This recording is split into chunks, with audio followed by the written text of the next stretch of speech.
Everyone, कैसे हो आप सब लोग। आई होप कि आप सभी बहुत अच्छे होंगे। तो आज की वीडियो में हम लोग यहाँ पर फाइनली बात करेंगे अपने pharmacognosy 2 B pharmacy 5th semester के यूनिट 1 के बारे में, जिसमें हम लोग यहाँ पर यूनिट 1 को कंप्लीट कवर करने वाले हैं सिंगल वीडियो में। क्योंकि देखिए, अब फार्माकोग्नोसी की यूनिट 1 यहाँ पर वन शॉट में कवर की जा सकती है, क्योंकि यहाँ पर ये छोटी सी यूनिट रहने वाली है जिसमें मेनली हमारे दो टॉपिक रहने वाले हैं। पहला हमारा मेटाबॉलिक पाथवेज हो गया और दूसरा हमारा यहाँ पे बायोजेनेटिक स्टडीज हो गई। ठीक है, तो ये दोनों टॉपिक हमारे मेनली हैं, तो इन दोनों टॉपिक को हम लोग यहाँ पर आज की सिंगल वीडियो में कवर करने वाले हैं। बाकी इसके अंदर हमारा यहाँ पे जो है सिग्मिक एसिड पाथवे बहुत ज्यादा इंपॉर्टेंट टॉपिक बन जाता है, जो कि एग्जाम में आप लोगों को कई बार देखने को मिला हुआ है। तो ये हमारा एक बहुत ही इंपॉर्टेंट टॉपिक इसके अंदर रहेगा। बाकी ये पूरी की पूरी यूनिट 1 आप लोग को इस सिंगल वीडियो में कंप्लीट कवर देखने को मिलेगी, जिसमें हम लोग सिग्मिक acid pathway, acetate pathway, amino acid pathway और यहाँ पर बायोजेनेटिक स्टडीज, इन चारों टॉपिक को यहाँ पे कंप्लीट कवर करेंगे। बाकी देखिए, इसकी जो नोट्स है वो आपको हमारी वेबसाइट imperfectpharmacy.in पर देखने को मिल जाएगी, तो वहां पर जाकर आप लोग जो है नोट्स वगैरह डाउनलोड कर सकते हैं और इसकी जो भी वीडियोज हैं वो आपको हमारी प्लेलिस्ट में देखने को मिल जाएंगी। बाकी फर्दर अपडेट्स के लिए आप लोग डिस्क्रिप्शन बॉक्स चेक कर लीजिएगा। बाकी आप लोग कॉपी और पेन लेके बैठ जाइए और हम लोग अपना आज का वीडियो स्टार्ट करते हैं।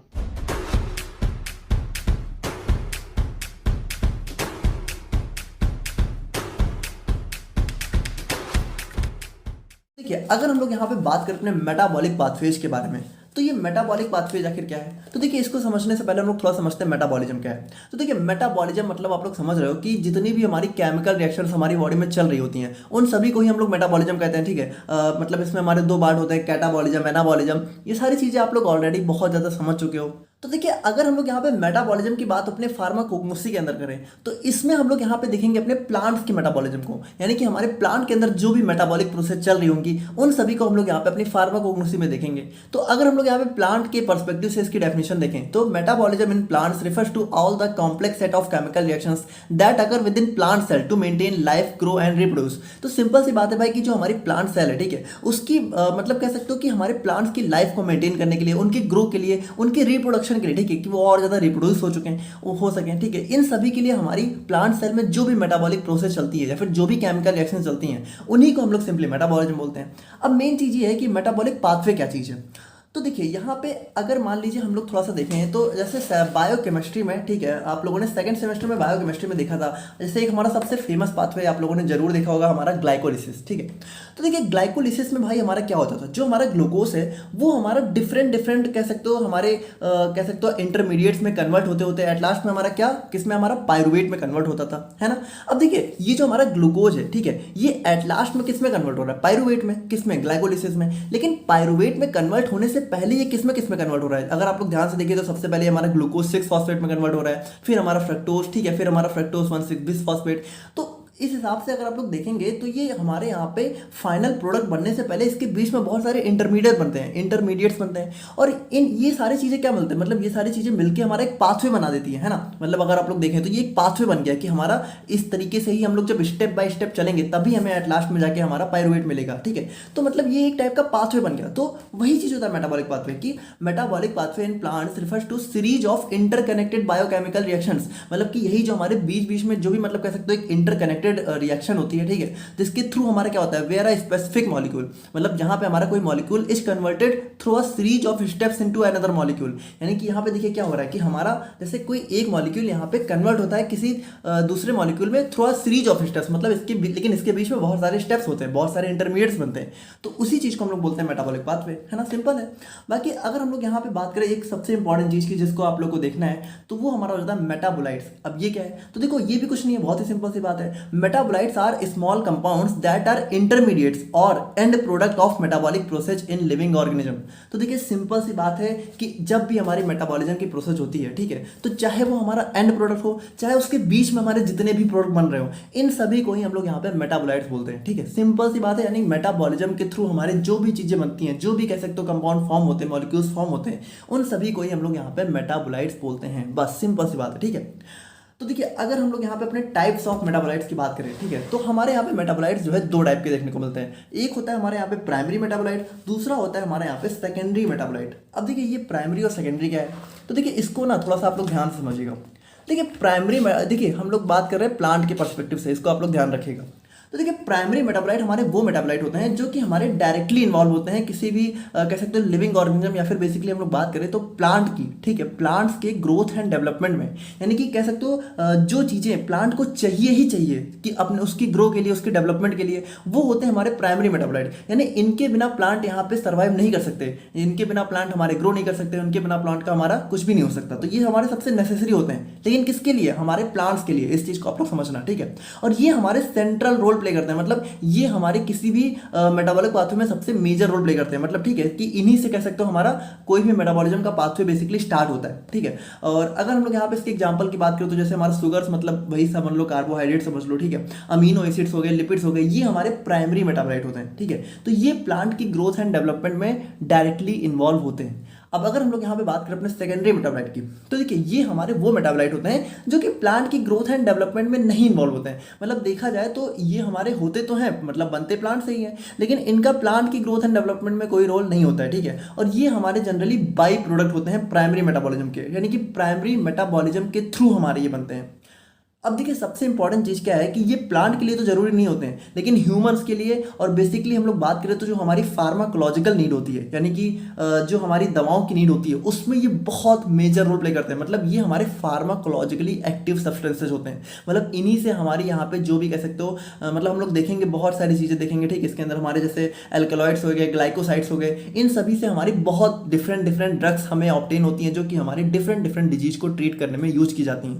मतलब ये प्लांट्स के लिए नहीं, लेकिन ह्यूमंस के लिए या फिर कह सकते हो हमारे लिए बहुत ज़्यादा इंपॉर्टेंट होते हैं। मतलब फार्माकोलॉजिकली इनका बहुत इंपॉर्टेंट रोल होता है, लेकिन प्लांट में ये बहुत ही मेजर रोल प्ले नहीं करते हैं। तो बस यही मेजर डिफरेंस होता है। और देखिए अगर हम लोग अपने पर्सपेक्टिव से देखें तो वही चीज़ें हमें क्या चाहिए भाई, हमें इन्हीं चीज़ों से मतलब है, ठीक है। तो हम लोग यहाँ पे अगर हम लोग सिंपली बात करें ना, तो इस पूरी फार्माकोग्नोसी में हम लोग यहाँ पे सेकेंडरी मेटाबोलाइट के बारे में पढ़ रहे होंगे, बस इतना जानो। इन्हीं के बारे में हमें बहुत डिटेल में पढ़ना है, मतलब इनका यहाँ पे आइसोलेशन, प्रिजर्वेशन, इनका कंप्लीट, इनका कह सकते हो फैमिली, ठीक है, और इनकी, तो इनका कंप्लीट हम लोग यहाँ पे डिटेल स्टडी करेंगे पूरे फार्माकोग्नोसी 2 में, ठीक है। तो आप लोग यहाँ पे फार्माकोग्नोसी का भी इंट्रोडक्शन समझ चुके हो।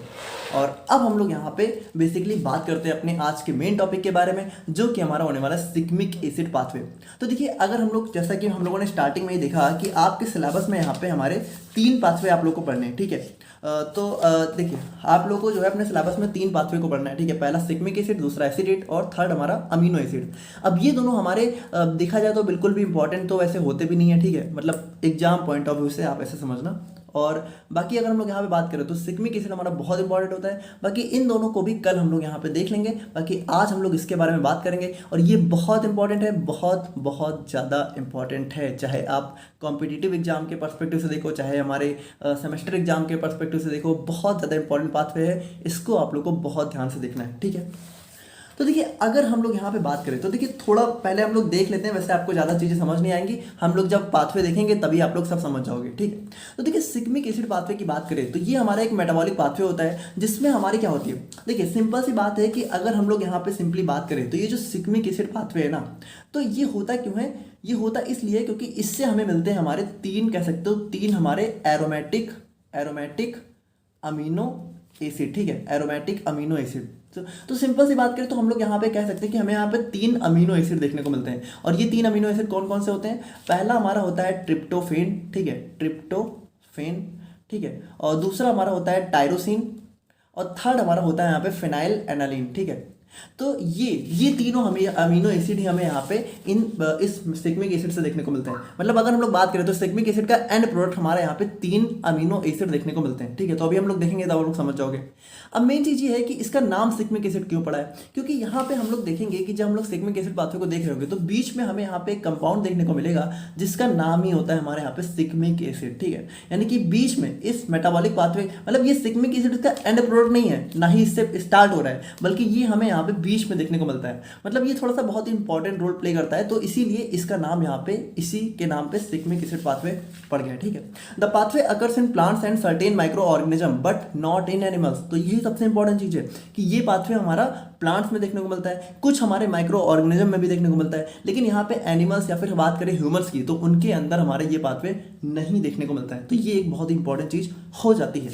बाकी देखिए, अगर हम लोग इस पाथवे के कुछ की स्टेप्स की बात करें कि मतलब इसमें एक्चुअल में कौन कौन से बहुत ही इंपॉर्टेंट मेजर स्टेप्स जो कि इसके अंदर हो रहे होंगे, तो देखिए इसका जो स्टार्टिंग मटेरियल होता है, मतलब कि जहां से हमारा पाथवे स्टार्ट होता है, तो ये हमारा पाथवे दो चीजों से स्टार्ट होता है। पहला होता है हमारा फॉस्फोइनॉल पायरुवेट और दूसरा हमारा होता है इरिथ्रोस 4 फॉस्फेट। अब देखिए, अगर आप लोगों को थोड़ा बहुत भी याद हो तो ये जो फॉस्फोइनॉल पायरुवेट होता है ना, ये हमारा ग्लाइकोलिसिस का जो है कह सकते हो एक इंटरमीडिएट होता है। मतलब अगर आप लोग यहाँ पे देखो, ठीक है, तो ये देखो, ये जो हमारा ग्लाइकोलिसिस पाथवे है ना, तो इसके 9th स्टेप पे, ठीक है, हमें यहाँ पे देखने को मिलता है हमारा फॉस्फोइनॉल पायरुवेट। ठीक है, तो एक देखिए, एक हमारा ये हो जाता है और दूसरा हमारा आ जाता है इरिथ्रोस 4 फॉस्फेट। ठीक है, तो अगर आप लोग इसको देखना चाहो ना, तो इरिथ्रोस 4 फॉस्फेट हमें यहाँ पे देखने को मिलता है हमारे यहाँ पे जो है एचएमपी शंट पाथवे में। अब एचएमपी शंट पाथवे भी आप लोग को याद होना चाहिए, हम लोगों ने सेकंड सेमेस्टर में पढ़ा था। ठीक है, तो ये देखिए यहाँ पे एचएमपी शंट पाथवे हमारा कुछ इस तरीके से होता है। ठीक है, तो इसमें क्या होता है, इसमें हमारा जो लास्ट में देखने को मिलता है हमारा इरिथ्रोस 4 फॉस्फेट, तो ये और हमारा फॉस्फोइनॉल पायरुवेट, ये दोनों मिलके ही हमारा यहाँ पे सिग्मिक एसिड पाथवे स्टार्ट करते हैं। तो ये चीज आप लोग को ध्यान रखनी है। ठीक है, और देखिए, अगर हम लोग यहाँ पे बात करें तो ये दोनों यहाँ पे मिलके स्टार्ट करते हैं, फिर बहुत सारी चीजें होती हैं और बीच में हमें यहाँ पे देखने को मिलता है हमारा सिग्मिक एसिड। मतलब इसके थ्रू बहुत सारे हमारे इंटरमीडिएट्स बनते हैं और उन्हीं इंटरमीडिएट्स में एक हमारा होता है सिग्मिक एसिड। देखिए, अभी आप लोग नहीं समझ रहे हो, कोई बात नहीं, कंफ्यूज मत होइए, अभी हम लोग पूरा पाथवे देखेंगे, सब समझ जाओगे। ठीक है, और फर्दर रिएक्शंस की बात करें तो उसके बाद देखिए क्या होता है कि सिग्मिक एसिड हमारा और भी ट्रांसफॉर्मेशंस, मतलब कि और भी हमारे कह सकते हो कंपाउंड्स में कन्वर्ट होते होते हमारा फाइनली जो है 3 एरोमेटिक अमीनो एसिड में कन्वर्ट हो जाता है। कौन कौन से? फिनाइल एनालिन, टायरोसिन और ट्रिप्टोफैन। ठीक है, तो ये तीनों हमें यहाँ पे बेसिकली देखने को मिलते हैं। तो अब हम लोग यहाँ पे फाइनली बात करते हैं अपने सिग्मिक एसिड पाथवे के बारे में। तो देखिए, थोड़ा सा आप लोगों को ध्यान देना पड़ेगा और बहुत इंपॉर्टेंट चीज़ ये है कि इसमें आप लोगों को स्ट्रक्चर ध्यान देना पड़ेगा। इसमें आप लोग नाम लिख के आओगे तो काम नहीं बनेगा, आप लोग को स्ट्रक्चर बनाना ही पड़ेगा, क्योंकि ये क्वेश्चन 10 नंबर में हर बार देखने को मिलता है। ठीक है, तो देखिए बस यही है कि अगर आप लोग को बिल्कुल लगता है कि बिल्कुल हो ही नहीं सकता आपसे, तो ठीक है, तो आप लोग नाम ही याद कर लेना एटलीस्ट। लेकिन आप इतना मान के चलिए कि स्ट्रक्चर अगर आप लोग बना देते हो तो फिर आप लोग के पूरे 10 में 10 नंबर कहीं नहीं गए। ठीक है, तो स्ट्रक्चर वैसे बहुत इंपॉर्टेंट है, बट अगर आप लोग को लगता है कि आप लोगों से बिल्कुल नहीं हो पाएगा, पहले तो हम लोग देखेंगे, आप लोग बहुत इजली हो सकता है समझ जाओ, लेकिन अगर फिर भी आप लोग को लगे तो एटलीस्ट नाम याद कर लेना। ठीक है, तो वही कम से कम उससे कुछ ना कुछ नंबर जरूर मिल जाएंगे। बाकी देखिए, हम लोग यहाँ पे इसको बहुत अच्छे से देखेंगे, आई होप कि आप लोग जरूर इसको यहाँ पे समझ जाओगे। तो देखिए, जैसा हम लोगों ने बोला कि ये पाथवे हमारा स्टार्ट होता है हमारे इरिथ्रोस 4 फॉस्फेट और फॉस्फोइनॉल पायरुवेट से। फॉस्फोइनॉल पायरुवेट हमारा कहाँ से आता है? ग्लाइकोलिसिस से। इरिथ्रोस 4 फॉस्फेट हमारा कहाँ आता है? एचएमपी शंट से, या फिर इसी को हम लोग यहाँ पे pentose phosphate pathway, triple P pathway भी बोलते हैं। ठीक है, तो देखिए इन दोनों से हमारा क्या होता है? स्टार्ट होता है। तो देखिए ये दोनों जब मिलते हैं, ठीक है, तो ये दोनों मिलकर हमारा क्या बनाते हैं? हमारा DAHP। ठीक है, तो यहाँ पे देखिए जो हमारा ये DHP है, ठीक है, तो इसका फुल फॉर्म है यहाँ पे हमारा होता है 3 डीऑक्सी, काफी लंबा होता है, 3 डीऑक्सी डी एराबिनो हेप्टुलोसिनिक एसिड 7 फॉस्फेट। ठीक है, तो ये हमारा इसका फुल फॉर्म होता है। बाकी अगर हम लोग यहाँ पे थोड़ा सा देखें तो देखिए, आप लोग शॉर्ट फॉर्म में DHP लिख देना, इतना बहुत है। तो यहाँ पे हमारा एंजाइम होता है DHP सिंथेस। सिंपल सी बात है कि हमारा DHP बनने वाला है तो DHP सिंथेस हो गया। ठीक है, सिंथेसिस होने वाली है। अब देखिए आप लोग ना इसको बिल्कुल ध्यान से देखो, ये कुछ है ही नहीं एक्स्ट्रा। देखो इरिथ्रोस 4 फॉस्फेट में हम लोगों ने क्या किया कि इरिथ्रोस 4 फॉस्फेट में लाके हम लोगों ने इस वाले फॉस्फोइनॉल पायरुवेट को जस्ट इसके ऊपर लाके रख देना है आप लोग को, और ये हमारा जो है DHP बन जाएगा। बस इसको थोड़ा सा आप लोग को उल्टा करके रखना है। देखिए कैसे करना है, ये देखो, ये CH2, देखो ये जो CHO है, ठीक है, तो यहाँ पे देखिए ये CHO की यहाँ पे देखिए क्या होगा, देखिए हम लोग इसको थोड़ा सा देखते हैं बिल्कुल ध्यान से। देखिए तो नीचे बिल्कुल सेम है ना, यहाँ पे देखिए CH2OP। अच्छा, यहाँ पे ये P क्या है, तो देखिए ये P हमारा यहाँ पे फॉस्फेट ग्रुप होता है, जो कि हमारे यहाँ पे जनरली जो है इसका होता है H2PO3। ठीक है, तो देखिए इसमें क्या हुआ, इसमें कुछ हुआ ही नहीं है। इसमें देखिए ये DHP को हम लोग देखें तो ये देखिए ये CH2OP सेम है, ठीक है, CHOS सेम है, CHOS सेम है। अब यहाँ पे देखिए क्या हुआ, यहाँ पे हमारा O के साथ हमारा एक हाइड्रोजन आके अटैच हो गया, ठीक है, तो यहाँ पे भी ये हमारा CHOS हो गया। उसके बाद देखिए उसके बाद क्या हुआ है, उसके बाद ये हमारा बिल्कुल उल्टा है ना, ये देखिए ये CH2, ठीक है, और फिर ये डबल बॉन्ड O थोड़ा सा शिफ्ट हो गया। ठीक है, तो यहाँ पे देखिए डबल बॉन्ड O इस C की बजाय हमारा ऑक्सीजन के साथ आ गया, और ये जो हमारा फॉस्फेट ग्रुप है ये हमारे यहाँ से रिलीज हो गया, और उसके बाद देखिए उसके बाद हमारा ये COOH। ठीक है, तो कितना सिंपल है, बस आप लोग को ये दोनों याद कर लिया, इसको जस्ट इसको उल्टा करके और थोड़ा सा ऑक्सीजन पे डबल बॉन्ड लगा के आप लोग को लिख देना है बस। ठीक है, देखिए हम लोग थोड़ा सा इसी तरीके से देखेंगे ताकि आप लोग को याद हो जाए चीजें, है ना। अब देखिए ये डीएचपी क्या होगा, अब ये डीएचपी का होगा हमारा साइक्लाइजेशन, मतलब कि कुछ नहीं, देखिए ये होगा क्या कि ये जो हमारा स्ट्रक्चर है ये हमारा साइक्लिक फॉर्म में कन्वर्ट हो जाएगा, और साइक्लिक फॉर्म में कन्वर्ट होने पे क्या होगा, ये फॉस्फेट ग्रुप यहाँ पे रिलीज हो जाएगा। तो इसको देखिए, इसको अगर आप लोग देखिए तो ये देखिए ये COH है ना, ये COOH, ठीक है। उसके बाद देखिए ये जो C डबल बॉन्ड O है, ठीक है, तो ये डबल बॉन्ड O हमारा OH, ठीक है, तो यहाँ पे डबल बॉन्ड भी रिलीज हो गया और ये हमारा ऑक्सीजन के साथ हाइड्रोजन आ गया। उसके बाद देखिए, उसके बाद ये हमारा CH2, ठीक है, तो देखिए ये हमारा CH2 हो गया, ठीक है, CH2, ठीक है। उसके बाद ये हमारा जो है CH2, उसके बाद ये देखिए ये यहाँ पे CH2 हो गया, ठीक है, फिर यहाँ पे CHOH, तो देखिए CHOH, ठीक है, फिर यहाँ पे देखिए CHOH, और फिर यहाँ पे देखिए CHOH। अब यहाँ पे देखिए ये जो डबल बॉन्ड यहाँ से रिलीज हुआ था वो यहाँ आपके अटैच हो गया, ठीक है, यहाँ पे मतलब इस OH की जगह हमारा डबल बॉन्ड हो गया, ठीक है। उसके बाद ये देखिए, उसके बाद हमारा CH2, और उसके बाद यहाँ पे भी हमारा ये फॉस्फेट ग्रुप रिलीज होकर हमारा OH आ जाएगा। देखिए थोड़ा सा केमिस्ट्री अगर आप लोग समझ रहे हो तो ये समझ रहे होगे, बाकी नहीं समझ रहे हो तो इतना दिमाग मत लगाओ, इसको आप लोग याद कर लो, ठीक है। ये 3-डिहाइड्रोक्यूनिक एसिड, ठीक है, तो यहाँ पे हमारा साइक्लाइजेशन होकर ये कन्वर्ट हो जाता है 3-डिहाइड्रोक्यूनिक एसिड में। तो ये स्ट्रक्चर, बस ये स्ट्रक्चर आप लोग याद कर लो, ठीक है, किसी तरह। अब यहाँ पे आप लोग को बस थोड़े थोड़े से चेंजेस करने हैं, बाकी आगे सब बनता चला जाएगा, ठीक है।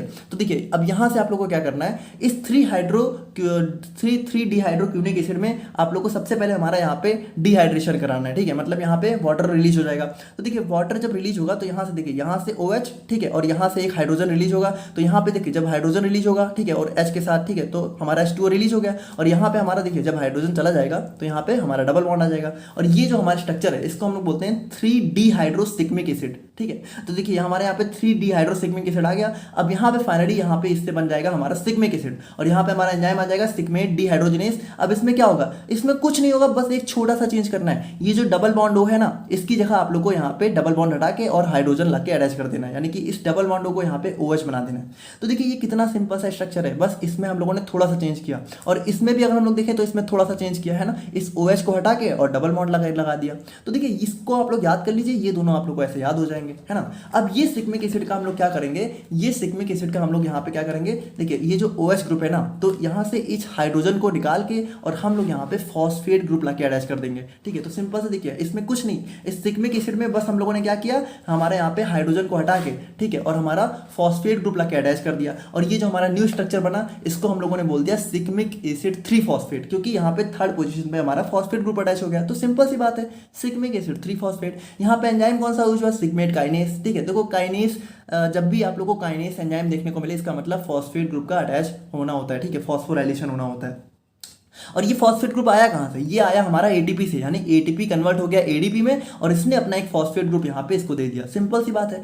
अब यहाँ पे देखिए, अब हम लोग क्या करेंगे, अब हम लोग यहाँ पे बाकी सब चीजें सेम रहने देंगे, और यहाँ पे इस सिग्मिक एसिड 3-फॉस्फेट में हम लोग फॉस्फोइनॉल पाइरुवेट, यानी देखिए ये जो हमारा ये वाला स्ट्रक्चर है ना, इसको लाके अटैच कर देंगे। अब देखिए इसको थोड़ा सा देखिए कैसे अटैच करना है, इसको आप लोग ध्यान से देखिए, ठीक है। तो यहाँ पे देखिए हम लोगों ने कुछ नहीं किया, बस यहाँ पे इस वाले ऑक्सीजन पे, ठीक है, हम लोगों ने हाइड्रोजन को हटा के और हमारे ये लाके अटैच कर दिया, ठीक है। अब इसमें क्या होगा कि हमारे यहाँ पे देखिए इस OH से हमारा H, ठीक है, और ये जो हमारा फॉस्फोइनॉल पाइरुवेट है यहाँ से OH, ठीक है, तो ये दोनों मिलके वाटर के फॉर्म में रिलीज हो जाएंगे, और यहाँ पे हमारा सिंपली बन जाएगा 3-इनॉल पायरुविल सिग्मिक एसिड 5-फॉस्फेट, ठीक है। तो थर्ड पोजीशन पे हमारा इनॉल यानी कि फॉस्फोइनॉल पायरुवेट हमारा अटैच हो गया, ठीक है, और उसके बाद यहाँ पे 5 पोजीशन पे हमारा सिग्मिक फॉस्फेट ग्रुप हो गया, ठीक है। तो सिंपल सी बात है, थोड़ा सा बस आप लोग को दिमाग लगाना है कि यहाँ पे देखिए सबसे पहले हम लोगों को इस ऑक्सीजन मतलब यहाँ पे चेंजेस करने हैं, हमारा फॉस्फेट ला के अटैच करना है, फिर हम लोग को इस वाले ऑक्सीजन पे चेंजेस करने हैं और हमारा फॉस्फोइनॉल पायरुवेट ला के अटैच करना है, ठीक है।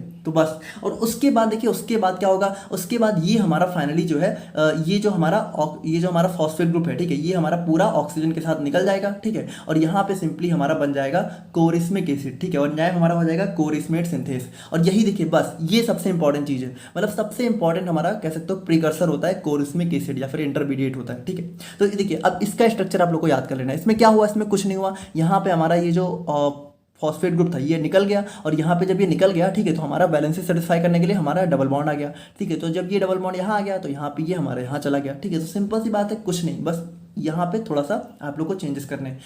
अब यहाँ पे देखिए ये कोरिस्मिक एसिड से, अब देखिए अभी ये कंटिन्यूड है, ठीक है, मतलब ये इसके आगे चलेगा। अब इस कोरिस्मिक एसिड से देखिए क्या होगा, अब ये कोरिस्मिक एसिड हमारा यहाँ पे डिफरेंट पाथवे के थ्रू, ठीक है, तो एक पाथवे के थ्रू ये हमारा जो है कन्वर्ट हो जाएगा हमारा एंथ्रालिनिक एसिड में, ठीक है। तो ध्यान से देखिए यहाँ पे जब ये हमारा एंथ्रालेनिक एसिड सिंथेस की प्रेजेंस में रिएक्ट करेगा तो ये हमारा कन्वर्ट हो जाएगा हमारा एंथ्रालेनिक एसिड में। अब देखिए ये एंथ्रालेनिक एसिड में देखिए क्या हुआ, इसमें कुछ नहीं हुआ। यहाँ पे देखिए ये जो हमारा COH है तो ये तो सेम ही है, बस यहाँ पे क्या हुआ, ये जो इसकी सेकंड पोजीशन पे है, ठीक है, तो यहाँ पे हमारा NH2 ग्रुप आके अटैच हो गया जो कि हमारा बेसिकली हमारा अमीन है जो कि ग्लूटामेट से आया है, ठीक है। और यहाँ पे देखिए क्या हुआ, यहाँ पे ये जो हमारा ये वाला पूरा ग्रुप था, ठीक है, इनॉल पायरुवेट, ये हमारा पूरा अलग हो जाता है, ठीक है। तो यहाँ पे फॉस्फोइनॉल पायरुवेट पूरा अलग हो जाता है ऑक्सीजन के साथ, और यहाँ पे हमारा सिंपली जो है NH2 ग्रुप आके अटैच हो जाता है, और यहाँ पे ये OH भी रिलीज हो जाएगा। तो देखिए कितना सिंपल सा स्ट्रक्चर है। एंथ्रालेनिक एसिड तो बहुत ही सिंपल है, इसको आप लोग ऐसे याद कर लो।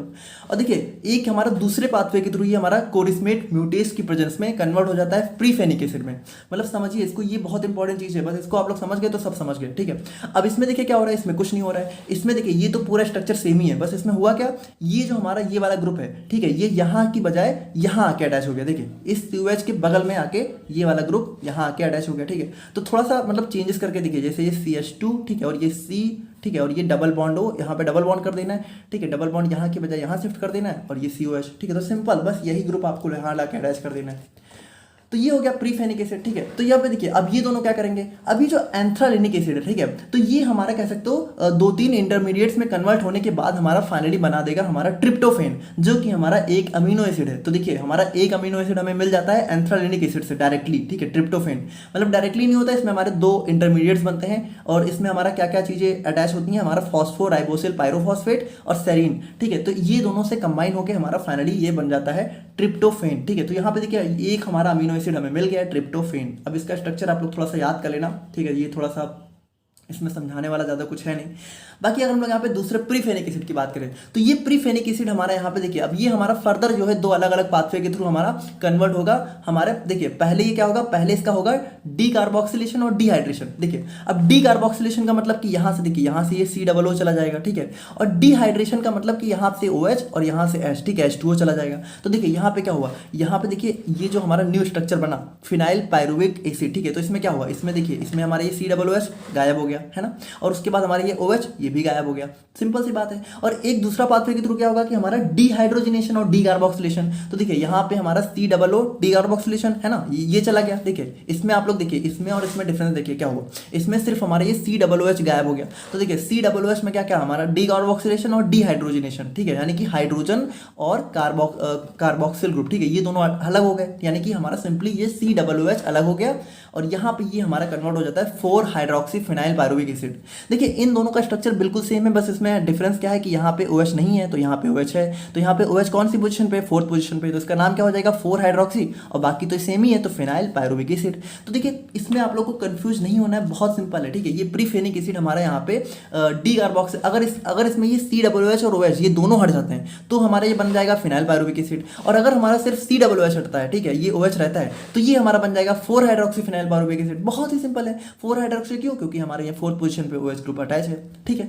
अब यहाँ पे क्या होगा, अब यहाँ पे दोनों का हमारा रिडक्टिव ट्रांसअमीनेशन होगा। रिडक्टिव ट्रांसअमीनेशन का मतलब कि देखो रिडक्शन का मतलब ऑक्सीजन का रिमूवल, तो देखिए यहाँ से ये ऑक्सीजन हट जाएगा, ठीक है, हट जाएगा, और यहाँ पे ट्रांसअमीनेशन यानी अमीन ग्रुप आके अटैच हो जाएगा। तो यहाँ पे देखिए क्या हुआ, ऑक्सीजन हटा और NH2 आके अटैच हो गया, बस इतना सा चेंजेस हुआ है। देखो इसमें क्या हुआ, इसमें सिर्फ यहाँ पे डबल बॉन्ड O हटा है और NH2 आके अटैच हो गया है, और ये किस में कन्वर्ट हो गया, हमारे यहाँ पे फिनाइल एलानिन में, जो कि हमारा दूसरा अमीनो एसिड होता है। और ये वाला हमारा किस में कन्वर्ट होगा, जब इसका रिडक्टिव ट्रांसअमीनेशन होगा, यानी यहाँ पे भी सेम चीज होगी, ठीक है, ये डबल बॉन्ड O हटेगा, NH2 आके अटैच होगा, और ये कन्वर्ट हो जाएगा टायरोसिन में। बस ये होता है हमारे यहाँ पे सिग्मिक एसिड पाथवे, ठीक है। तो इस तरीके से हमें यहाँ पे फाइनली हमारा देखने को मिलता है ट्रिप्टोफेन, फिनाइल एलानिन और टायरोसिन। अब देखिए अगर आप लोग यहाँ पे सिर्फ जो है देखने से समझने की कोशिश कर रहे हो तो आप लोग को नहीं समझ में आने वाला, आप लोग को इसको कई बार लिख के प्रैक्टिस करना पड़ेगा, ठीक है। अगर आप लोग को ये याद करना है तो कई बार लिख के प्रैक्टिस करना पड़ेगा, लिख के प्रैक्टिस करने से ही याद होगा, ठीक है। मैंने भी अपने टाइम पे यही चीज़ की थी, ठीक है। तो ये चीज़ें देखिए ऐसा इसमें समझाने वाला ज़्यादा कुछ होता ही नहीं है। आप लोग को देखिए इसमें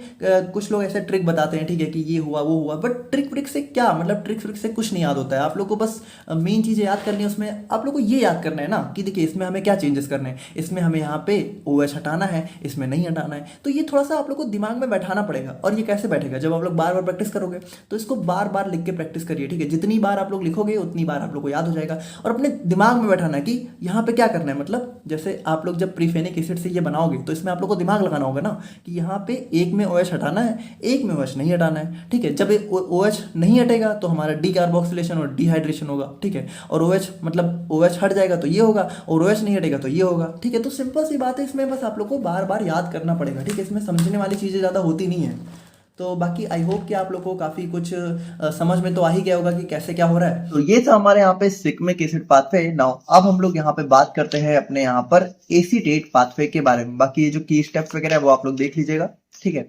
और अब हम लोग यहाँ पे बात करते हैं अपने एसीटेट पाथवे और यहाँ पर अपने अमीनो एसिड पाथवे के बारे में। तो देखिए, अगर हम लोग यहाँ पे एसिडेट पाथवे की बात करें तो देखिए इसका नाम यहाँ पे एसिडेट पाथवे क्यों पड़ा है, क्योंकि ये पाथवे हमारा स्टार्ट होता है हमारे एसिटाइल को एंजाइम से, ठीक है। तो यहाँ पे देखिए the acetate pathway also known as acetyl coenzyme pathway is a key metabolic route involve in the synthesis and breakdown of acetyl coenzyme. तो देखिए सिंपल से अगर हम लोग यहाँ पे बात करें तो एसिडेट पाथवे को सबसे पहली बात हम लोग यहाँ पे एसिटाइल को एंजाइम पाथवे के नाम से भी जानते हैं, और दूसरा यहाँ पे ये हमारा मेनली एसिटाइल को एंजाइम की सिंथेसिस और ब्रेकडाउन से यहाँ पे डील करता है। बेसिकली यहाँ पे हम लोग देखेंगे किस तरीके से हमारा एसिटाइल को एंजाइम है यहाँ पे बहुत सारे इंटरमीडिएट्स में कन्वर्ट होने के बाद हमें यहाँ पे स्टेरॉल्स एंड आइसोप्रेनॉइड्स कंपाउंड्स को जो है सिंथेसाइज करके देता है। तो वो सारी चीज़ें हम लोग यहाँ पे जैसे जैसे पाथवे देखेंगे आप लोग समझ जाओगे। बाकी it is also one of the most important pathway for synthesis of different types of secondary metabolites. तो यहाँ पे भी हमें बहुत सारे सेकेंडरी मेटाबोलाइट्स देखने को मिलते हैं, ठीक है। जैसे हमारे स्टेरॉइड्स वगैरह हो गए तो वो सारे हमें यहाँ पे देखने को मिलते हैं। बाकी हम लोग यहाँ पे देखेंगे अभी इसका सिग्निफिकेंस वगैरह, तब आप लोग यहाँ पे अच्छे से समझ जाओगे। देखिए अगर हम लोग यहाँ पे एसिडेट पाथवे की बात करें तो इसके हमारे यहाँ पे दो रूट होते हैं, ठीक है। तो पहला होता है हमारे यहाँ पे एसिडेट मेवेलोनेट पाथवे, ठीक है, और दूसरा होता है हमारे यहाँ पे एसिडेट मेलोनेट पाथवे। अब देखिए ये जो हमारा सेकंड वाला है, ठीक है, तो ये हमारा वैसे देखा जाए तो ना ही यहाँ पे इसका बहुत ज़्यादा एग्जाम पॉइंट ऑफ व्यू से और ना ही यहाँ पे इसका कॉम्पिटिटिव पॉइंट ऑफ व्यू से इसका बहुत ज़्यादा इंपॉर्टेंट नहीं है, ठीक है। मेनली जो हमें ज़्यादातर देखने को मिलता है और जो हमारे लिए सबसे ज़्यादा इंपॉर्टेंट भी होता है वो होता है हमारे यहाँ पे एसिडेट मेवेलोनेट पाथवे, ठीक है। तो इसको हम लोग यहाँ पे बहुत डिटेल में देखेंगे। तो देखिए अगर हम लोग यहाँ पे एसिडेट मेवेलोनेट पाथवे की बात करें, ठीक है, तो यहाँ पे देखिए ये क्या होता है, द एसिडेट मेवेलोनेट पाथवे जब biosynthesis pathway crucial for the synthesis of cholesterol, steroid hormones and other isoprenoid compounds. तो देखिए यहाँ पे अगर हम लोग यहाँ पे बात करें ना तो ये जो हमारा एसिडेट मेवेलोनेट पाथवे है तो इसमें यहाँ पे हमें एंड प्रोडक्ट क्या क्या देखने को मिलता है, मतलब इससे हमारा क्या क्या चीज़ें बनती है। देखिए एंड प्रोडक्ट वैसे हमारा जो भी एंड प्रोडक्ट होता है उससे हमारी बहुत सारी चीज़ें बनती हैं, ठीक है। एंड प्रोडक्ट बेसिकली हम लोग कह सकते हैं स्क्वालिन होता है और उससे हमें यहाँ पे कोलेस्ट्रॉल देखने को मिलता है, ठीक है, और जो भी हमारे स्टेरॉइड हार्मोन्स होते हैं, ठीक है, उसके बाद जो भी हमारे आइसोप्रेनॉइड, ठीक है, जो भी हमारे टर्पेनॉइड्स होते हैं, तो ये सारी चीज़ें क्या है, ये हमारे सेकेंडरी मेटाबोलाइट है और ये आप लोग को यहाँ पे हमारे फार्माकोग्नोसी में बहुत डिटेल में आगे बढ़ना है, ठीक है। तो इसको हम लोग देखेंगे। बाकी अगर हम लोग यहाँ पे बात करें the pathway starts from acetyl coenzyme and proceeds through a several steps to produce mevalonate. तो देखिए होता क्या है कि यहाँ पे ये जो पाथवे हमारा एसिटाइल को एंजाइम से स्टार्ट होता है, ठीक है, और उसके बाद बहुत सारे डिफरेंट इंटरमीडिएट्स को फॉर्म करते करते ये हमारा फाइनली कन्वर्ट हो जाता है मेवेलोनेट में, ठीक है, which is eventually converted into isoprenoid units, ठीक है। और ये मेवेलोनेट हमारा क्या होता है, ये हमारा मेवेलोनेट या फिर कह सकते हो मेवेलोनिक एसिड, ये हमारा फर्दर कन्वर्ट हो जाता है आईपीपी और डीएमएपीपी, यानी आईपीपी का मतलब आइसोपेंटाइल पायरोफॉस्फेट और डीएमएपीपी का मतलब होता है डाइमिथाइल एलाइल पायरोफॉस्फेट, ठीक है। तो इन दोनों में ये यहाँ पे फर्दर जो है फाइनली कन्वर्ट हो जाता है। अब देखिए हम लोग यहाँ पे पाथवे को देखने जा रहे हैं, तब आप लोग सारी चीज़ें समझ जाओगे, ठीक है। अब देखिए ये पाथवे ना आप लोग को थोड़ा सा ध्यान से देखना है और थोड़ा सा कुछ चीज़ें आप लोग को याद करनी पड़ेंगी। बाकी यहाँ पे देखा जाए ना तो पाथवे बहुत सिंपल है, मतलब लिटरली पाथवे बहुत सिंपल है, बस ये स्ट्रक्चर आप लोग को थोड़ा सा याद करना पड़ेगा और बस थोड़ा सा, मतलब थोड़ा सा दिमाग लगा लोगे ना तो ये बहुत ईजी हो जाता है। मतलब देखा जाए तो इसको लोग स्किप कर देते हैं, बट वैसे एग्जाम में ये बहुत कम ही पूछा जाता है, एक दो बार यहाँ पे 7 नंबर में आया है, लेकिन यहाँ पे इसको याद करना बहुत ईजी है, मतलब ये सिग्मिक एसिड से ज़्यादा ईजी है। तो कैसे है वो हम लोग देखते हैं, ठीक है। तो देखिए होता क्या है, जैसा कि हम लोगों ने देखा पाथवे स्टार्ट होगा एसिटाइल कोएंजाइम से। अब होता क्या है, ये एसिटाइल कोएंजाइम है हमारा एक और एसिटाइल कोएंजाइम के साथ यहाँ पे कह सकते हो कंडेंस होके और हमारा क्या दे देता है, हमारे यहाँ पे एसिटो एसिटाइल कोएंजाइम है। तो यहाँ पे देखिए हमारे इसमें क्या होता है, इसमें हमारे 2 एसिटाइल कोएंजाइम होते हैं जिसमें हमारा एक कोएंजाइम यहाँ पे हमारा जो है रिमूव हो जाता है, ठीक है। अब अगर हम लोग यहाँ पे बात करें तो देखिए अब इसमें आप लोग को कुछ नहीं करना है, अब इस एसिटो एसिटाइल कोएंजाइम में फिर से हमें एक एसिटाइल कोएंजाइम मिला के अटैच कर देना है। मतलब इसमें पहले हम लोगों ने एसिटाइल में एसिटाइल जोड़ा तो एसिटो एसिटाइल बना, अब इस एसिटो एसिटाइल में एसिटाइल जोड़ेंगे तो हमारा बन जाएगा HMG कोएंजाइम में, ठीक है। तो यहाँ पे देखिए ये जो HMG कोएंजाइम में है, तो अगर आप लोगों ने यहाँ पे फार्माकोलॉजी पढ़ ली है तो वहाँ पे हम लोगों ने एक ड्रग्स देखा था HMG coenzyme A reductase inhibitors, ठीक है। तो वो बेसिकली हमारे यहाँ पे ये जो हमारा HMG को एंजाइम में रिडक्टेस एंजाइम होता है, इसको यहाँ पे इनिबिट करने का काम करती हैं। और ये हमारे किस में यूज होते हैं, ये हमारे यहाँ पे कह सकते हो एंटी हाइपरलिपिडेमिक एजेंट्स में यूज होते हैं, क्योंकि इन्हीं से हमारा फर्दर जो है कोलेस्ट्रॉल बनता है। ठीक है, तो देखिए वो इतना ज़्यादा डिटेल का टॉपिक आप लोगों के जानने का नहीं है, आप लोगों ने पढ़ा है तो आप लोग समझ रहे होगे, वहाँ पे हम लोगों ने डिस्कस किया था। ठीक है, तो देखिए यहाँ पे होता क्या है, ये जो HMG को एंजाइम है, ठीक है, तो अब इसमें क्या होता है, इसमें हमारे अब देखिए थोड़ा सा आप लोग को ये चीज़ याद करनी है कि इसमें आप लोग को थोड़ा सा इस तरह से स्ट्रक्चर बना देना है। ठीक है, और यहाँ पे आप लोग को ये याद कर लेना है कि यहाँ पे COO है, ठीक है, यहाँ पे OH है, यहाँ पे CH3 है और यहाँ पे COSCOA। ठीक है, तो ये आप लोग को थोड़ा बहुत इस तरीके से याद करना है। अब इसमें देखिए, इसमें आप लोग को छोटे छोटे चेंजेस करने हैं, जैसे इस वाले स्ट्रक्चर में अब आप लोग को थोड़ा सा चेंजेस करने हैं HMG को एंजाइम में रिडक्टेस। ठीक है, तो यहाँ पे देखिए रिडक्टेस यानी इसने क्या किया, इसने यहाँ पे इस को एंजाइम ए यानी कि COSCOA को हमारे यहाँ पे कन्वर्ट कर दिया CH2OH में। बाकी देखिए बाकी पूरा स्ट्रक्चर सेम है। ठीक है, यहाँ पे भी CH2OH, ठीक है, CH3 COO सब सेम है, बस यहाँ पे ये हमारा COSCOA हमारा कन्वर्ट हो जाता है CH2OH में। ठीक है, और यहाँ पे ये हमारा बन जाता है मेवेलोनिक एसिड। ठीक है, तो यही होता है हमारे यहाँ पे मेवेलोनिक एसिड। तो ये किससे बनता है, ये बनता है हमारा HMG को एंजाइम में से। और हमारा एंजाइम कौन सा यूज होता है, हमारा HMG को एंजाइम में रिडक्टेस। ठीक है, अब यहाँ पे देखिए ये जो हमारा मेवेलोनिक एसिड है, अब फर्दर इसका यहाँ पे फॉस्फोराइलेशन होता है 2 बार, मतलब कि यहाँ पे 2 बार का मतलब है कि यहाँ फॉस्फोराइलेशन का सिंपल सा मतलब है फॉस्फेट ग्रुप का अटैच होना। अब 2 बार हो रहा है मतलब यहाँ पे 2 फॉस्फेट ग्रुप अटैच होंगे। तो यहाँ पे देखिए क्या हुआ, इस CH2O में यहाँ पे हाइड्रोजन की जगह यहाँ पे क्या हुआ, देखिए 2 फॉस्फेट ग्रुप आके अटैच हो गए। बस सेम ही स्ट्रक्चर है, बस आप लोग को इतना सा चेंज करना है और ये हमारा बन जाता है 5 पायरोफॉस्फोमेवेलोनेट। ठीक है, देखो पायरोफॉस्फो का मतलब होता है 2 फॉस्फेट ग्रुप। ठीक है, या फिर डाइफॉस्फो बोल सकते हो, पायरोफॉस्फो, ठीक है, सेम ही होता है। तो यहाँ पे देखिए यहाँ पे हमारे 2 फॉस्फेट ग्रुप यहाँ पे 5th पोजीशन पे आके अटैच हो गए और यहाँ पे ये हमारा सेम ही होता है। ठीक है, तो यहाँ पे देखिए बिल्कुल सेम ही है, बस आप लोग को यहाँ पे याद कर लेना है। अब देखिए अब यहाँ पे आप लोग को छोटा सा चेंजेस करना है। ठीक है, अब यहाँ पे क्या होगा, ये हमारा 5 पायरोफॉस्फोमेवेलोनेट हमारा यहाँ पे हमारा जो है कह सकते हो इसका जो है फर्दर यहाँ पे रिडक्शन होगा और ये यहाँ पे कन्वर्ट हो जाएगा हमारा आइसोपेंटाइल पायरोफॉस्फेट। ठीक है, IPP में, और यही हमारा मेन कंपाउंड होता है जिसको हम लोगों ने स्टार्टिंग में ही देखा कि यहाँ पे यही हमारा होता है। ठीक है, और ये जो IPP है, ठीक है, अब देखिए ये हमारा कन्वर्ट नहीं होगा बल्कि इसका यहाँ पे आइसोमरेज मतलब कि यहाँ पे इसका एक आइसोमर यहाँ पे होता है जो कि हमारा होता है डाई मिथाइल एलाइल पायरोफॉस्फेट यानी कि DMAPP। तो देखिए यही दोनों तो हमारे बनने थे, तो ये जो IPP और DMAPP है ये दोनों क्या होते हैं, ये दोनों एक दूसरे के आइसोमर होते हैं। देखिए यहाँ पे कुछ भी चेंज नहीं है, बस यहाँ पे डबल बॉन्ड जो है थोड़ा सा शिफ्ट हो गया है। ठीक है, बाकी पूरा स्ट्रक्चर सेम है और ये दोनों होते हैं एक दूसरे के आइसोमर। ठीक है, तो देखो यही होता है हमारे यहाँ पे एसिडेट मेवेलोनेट पाथवे। तो देखो देखा जाए ना तो ये पाथवे हमारे यहाँ पे कह सकते हो एंड हो सकता है, लेकिन यहाँ पे हम लोग थोड़ा सा और भी देखते हैं। अब देखिए चाहो तो आप लोग यहाँ पे इतना पाथवे भी याद कर सकते हो, वैसे ये बहुत सही तो नहीं है, बट यहाँ पे देखा जाए तो हमारा मेन पाथवे तो यहीं इधर है। लेकिन अब आप लोग यहाँ पे ध्यान से देखना, यहाँ पे ये जो हमारा डाई मिथाइल पायरोफॉस्फेट है, अब देखिए ये क्या होगा, इसके साथ हम लोग यहाँ पे फर्दर जो है स्टार्ट करते हैं। ठीक है, तो देखिए ये जो हमारा DMAPP था, ठीक है, तो यहाँ पे आप लोग ध्यान से देखते जाना आप। ठीक है, तो ये जो हमारा DMAPP था, तो यहाँ पे देखिए तो ये हमारा जो है 5 कार्बन का कंपाउंड है। ठीक है, यानी कि C5 यानी इसके अंदर हमारे 5 कार्बन है। अब ये जो DMAPP है ये हमारा यहाँ पे फर्दर जो है आइसोपेंटाइल पायरोफॉस्फेट यानी कि IPP के साथ यहाँ पे कंडेंस होकर क्या बना देगा, हमारा गैरनिल पायरोफॉस्फेट। देखिए यहाँ पे हुआ क्या, यहाँ पे आप लोग को कुछ नहीं करना है, बस ये जो स्ट्रक्चर है इसको आप लोग को रिपीट कर देना है। देखिए यहाँ पे हमारे कह सकते हो 2 ब्रिज थे, ठीक है, यहाँ पे आप लोग को 4 ब्रिज बना देने। ठीक है, मतलब 4 कह सकते हो हमारे यहाँ पे इस तरीके से स्ट्रक्चर बना देना है। तो यहाँ पे देखिए हमारा सिंपल सा कुछ भी नहीं है, बस आप लोग को यहाँ पे 2 की बजाय 4 बना देना है और यहाँ पे बाकी बिल्कुल सेम है, यहाँ पे CH3 यहाँ पे CH3 और ये हमारा बन जाता है गैरनिल पायरोफॉस्फेट। ठीक है, और इसमें हमारे कितने, इसमें हमारे 10 कार्बन होंगे। अब इसमें आप लोग को कुछ नहीं करना है, इसमें आप लोग को सिंपली फिर से एक IPP ऐड कर देना है यानी आइसोपेंटाइल पायरोफॉस्फेट। अब इसमें आप लोग को क्या करना है, और ये हमारा बन जाएगा फर्नेसाइल पायरोफॉस्फेट। अब इसमें आप लोग को क्या करना है, इसमें हमारे यहाँ पे कह सकते हो 4 पीक थे, इसमें आप लोग को 2 पीक और ला के अटैच कर देना है। देखो बिल्कुल सेम है, 4 थे यहाँ पे 6 कर देना है। ठीक है, अब यहाँ पे क्या करना है, अब इस फर्नेसाइल, अच्छा यहाँ पे देखिए ये कितने हो जाएगा, ये हमारा 15 कार्बन का कंपाउंड हो जाएगा। अब इसमें आप लोग फिर से जब एक IPP ऐड करोगे तो हमारा ये बन जाएगा गैरानिल पायरोफॉस्फेट। ठीक है, और ये हमारा कितना, ये हमारा 20 कार्बन का कंपाउंड होगा और इसमें आप लोग क्या करना है, इसमें आप लोग को फिर से 2 पीक हमारे बढ़ा देने। ठीक है, 2 ब्रिज हमारे, और इसके बाद देखिए एक तो हमारे ये फर्नेसाइल पायरोफॉस्फेट में अगर हम लोग सिंगल IPP जोड़ते हैं तो ये हमारा गैरानिल पायरोफॉस्फेट में कन्वर्ट हो सकता है। और अगर हम लोग इस फर्नेसाइल पायरोफॉस्फेट में एक और फर्नेसाइल पायरोफॉस्फेट जोड़ दें, ठीक है,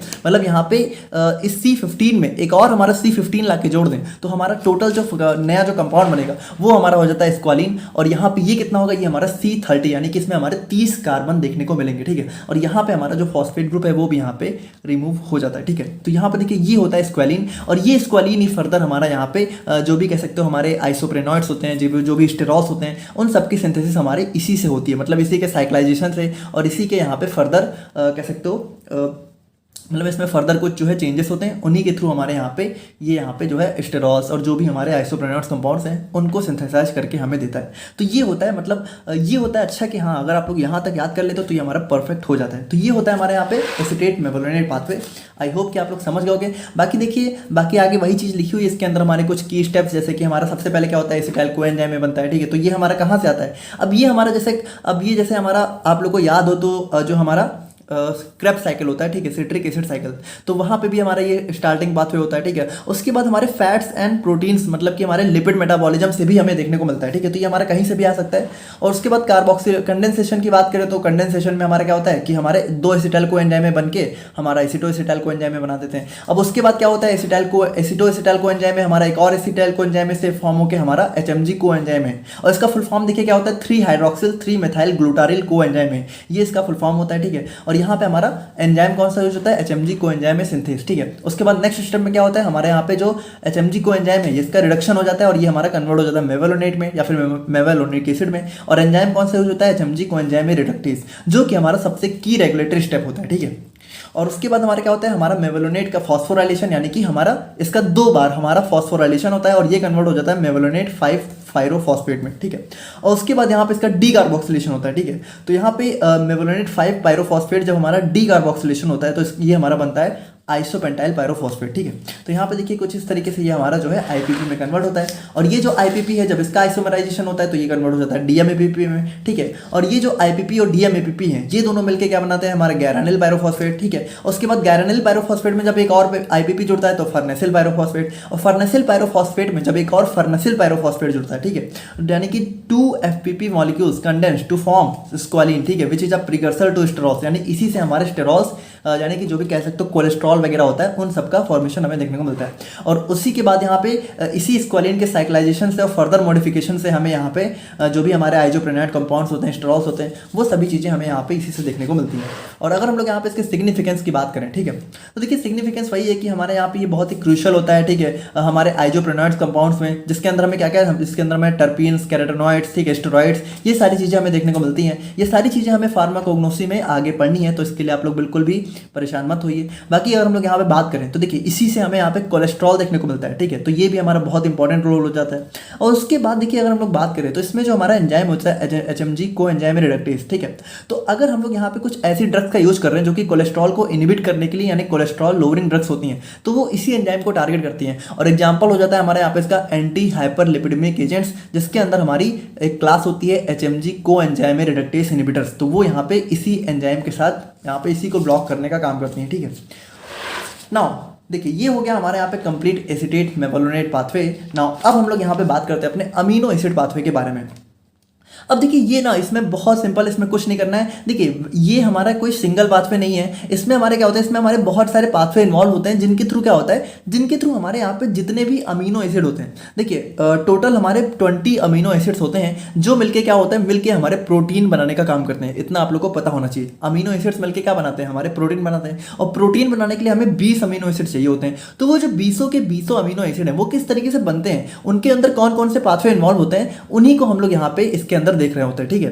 तो देखिए अमीनो एसिड्स हमारे क्या होते हैं, ये हमारे ऑर्गेनिक कंपाउंड्स होते हैं, जिसके अंदर देखिए सिंपल सा नाम है इसका अमीनो, यानी इसके अंदर अमीन ग्रुप होगा, और एसिड मतलब इसके अंदर हमारे कार्बोक्सिलिक एसिड ग्रुप देखने को मिलता है, ठीक है। और यहाँ पे हमें एक जो है साइड कार्बन चेन भी देखने को मिल जाती है। बाकी अगर हम लोग यहाँ पे बात करें तो ये हमारा एक सेट ऑफ बायोकेमिकल पाथवे होता है, मतलब इसके अंदर हमारे बहुत से बायोकेमिकल पाथवे इन्वॉल्व होते हैं, जिसके थ्रू हमारा अमीनो एसिड बनता है। अब देखिए all amino acids are derived from, और यहाँ पे देखिए ये जो जितने भी अमीनो एसिड्स हैं ये कहाँ से बनते हैं, मतलब ये हमारे या तो ग्लाइकोलिसिस या तो सिट्रिक एसिड साइकिल या तो पेंटोज फॉस्फेट पाथवे के इंटरमीडिएट से देखने को मिलते हैं, ठीक है।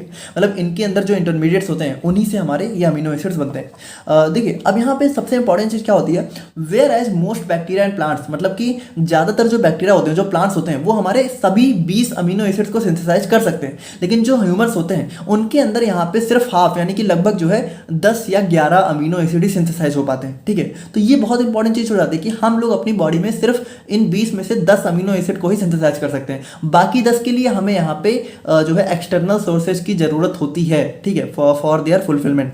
तो यहाँ पे देखिए, अगर हम लोग बात करें तो इसी के बेसिस पे हमारे अमीनो एसिड दो टाइप के हो जाते हैं। पहला हो जाता है एसेंशियल, दूसरा हो जाता है नॉन एसेंशियल।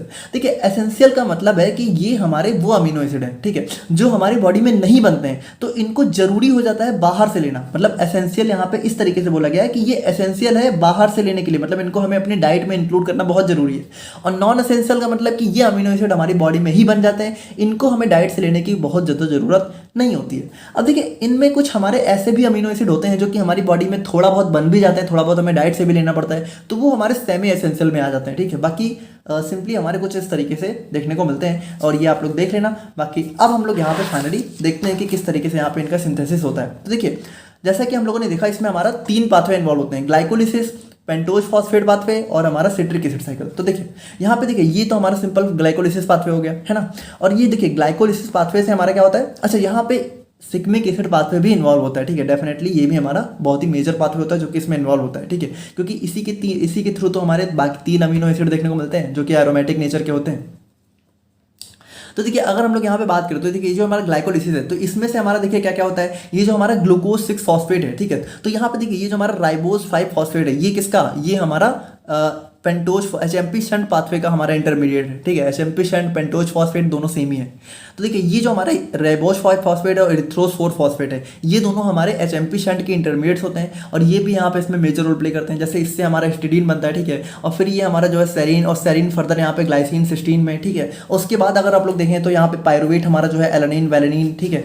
और उसके बाद यहाँ पे जो हमारा सिट्रिक एसिड साइकिल है, तो इसमें देखिए, इसमें जो हमारा अल्फा कीटो ग्लूटारेट होता है, तो ये यहाँ पे फर्दर बहुत सारे इंटरमीडिएट्स को बनाते बनाते हमारा फर्दर कन्वर्ट हो जाता है ऑक्सैलो एसिटेट में, ठीक है। तो यहाँ पे देखिए, ये जो हमारा अल्फा कीटो ग्लूटारेट है, इससे हमारा ग्लूटामेट बनता है, और ये ग्लूटामेट फर्दर हमारा ग्लूटामिन, प्रोरीन और आर्जिनिन के लिए हमारा एक प्रीकर्सर की तरह काम करता है, ठीक है। उसके बाद यहाँ पे ऑक्सैलो एसिटेट से हमारा एस्पार्टेट, और एस्पार्टेट हमारा फर्दर जो है एस्पैराजीन, मेथियोनिन, थिरोनिन, ठीक है। और उसके बाद यहाँ पे बाकी बात करें तो जो बाकी बचे 3 है वो हमारे यहाँ पे सिग्मिक एसिड, यानी कि एरिथ्रोज 4 फॉस्फेट और फॉस्फोइनॉल पायरुवेट, ये दोनों मिलकर क्या करते हैं, सिग्मिक एसिड, और ये सिग्मिक एसिड बाकी 3 का हमारा सिंथेसिस करते हैं। तो देखिए, ये बहुत ही सिंपल है, इसमें कुछ खास है ही नहीं। यहाँ पे देखिए, ब्लू कलर से जितना भी आप लोगों को दिख रहा है, ये सारे हमारे अमीनो एसिड हैं, और ये हमारा बाकी पाथवे है। इसको आप लोग थोड़ा सा ऐसे याद कर लेना, बाकी ये तो हमारे एग्जाम में कभी पूछा ही नहीं जाता है। तो ये था हमारे यहाँ पे अमीनो एसिड पाथवे और एसिडेट पाथवे। और अब हम लोग यहाँ पर बात करते हैं अपने जो है इन्वेस्टिगेशन ऑफ बायोजेनेटिक स्टडीज के बारे में।